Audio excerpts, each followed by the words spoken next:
சக்தி.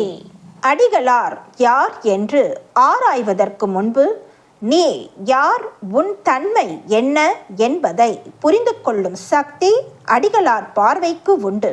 அடிகளார் யார், அறநிலை என்பது என்ன என்பதை நீயே புரிந்து கொள்ள முற்படு. உன்னுள் இருக்கின்ற அழுக்குகளை நீக்கிக்கொண்டு உள்ள தூய்மையுடன் ஆன்மீக பணிகள் செய். அடிகளார் யார் என்பதை நீயே புரிந்து கொள்வாய். சிலை என ஒன்றிருந்தால் அதன் மேல் பறவைகள் எச்சமிடலாம், நாய்கள் சிறுநீர் கழிக்கலாம். அதனால் சிலையின் சக்தி மாறுவதில்லை. அசுத்தம் செய்திருப்பதால் அதனை அசிங்கம் என்று ஒதுக்குபவர்கள் சிலையின் சக்தியை அறியாமல் விலகி போய்விடுகிறார்கள்.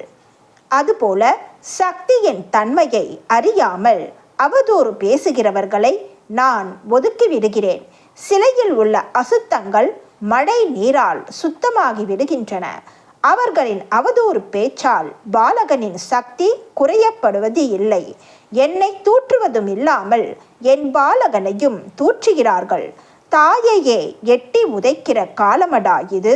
அடிகளாரும் அம்மாவும் ஒன்றே. அன்னையின் அருள்வாக்கு.